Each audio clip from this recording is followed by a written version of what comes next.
Nokia E7 expected fourth quarter 2010.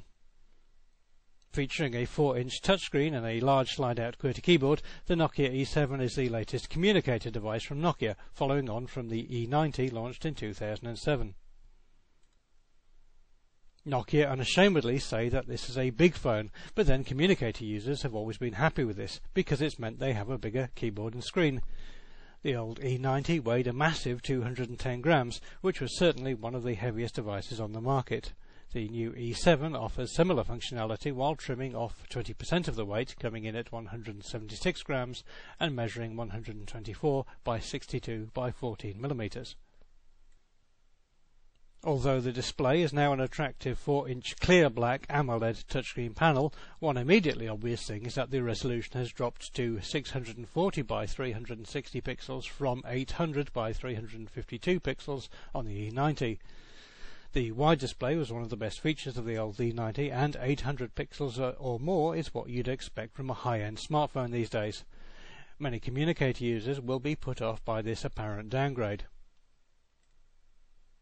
This is a Symbian 3 smartphone, so the full range of Symbian 3 applications should be available to it, unlike the old E90 where there was only a limited subset. One of the problems with running Symbian applications on the E90 was the unusual format of the display, so it looks like there could be an advantage in the more standard 640 by 360 panel after all. Unlike the E90, there is no secondary display, but touchscreen phones are more common than they were in 2007, so this is no surprise. The keyboard is elegantly laid out and is reminiscent of the one found on the old 9210i, with a clear layout and good spacing between the keys. The slider mechanism has a sort of hinge, so the E7 can be opened up and left on a desk and used like a tiny laptop. On the back of the E7 is an 8-megapixel camera with dual LED flash and 720p HD video capture. Videos can be played back through the familiar 3.5mm AV connector or via an optional HDMI adapter. While we're on the subject of multimedia, the E7 also comes with an FM radio and a multimedia player that can support most major formats including MP3, AAC, Windows Media and Flash Video. The E7 is a business category phone though, so it comes with options that consumer-only devices usually don't, including VPN capabilities from next year, advanced integration with Microsoft Exchange and a security suite from F-Secure to track, lock and wipe missing devices. The E7 also comes with a version of QuickOffice and various other productivity tools. As with most recent Nokia smartphones, the E7 comes with GPS and OV Maps navigation and a full set of social networking applications.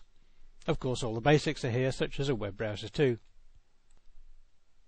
This is a 3.5G device supporting HSDPA downloads of up to 10.2 megabits per second and HSUPA uploads of up to 2 megabits per second. As this is a communicator class device, then there's no surprise to see that it has Wi-Fi, and in this case it supports the faster 802.11n protocol in addition to 802.11b and G.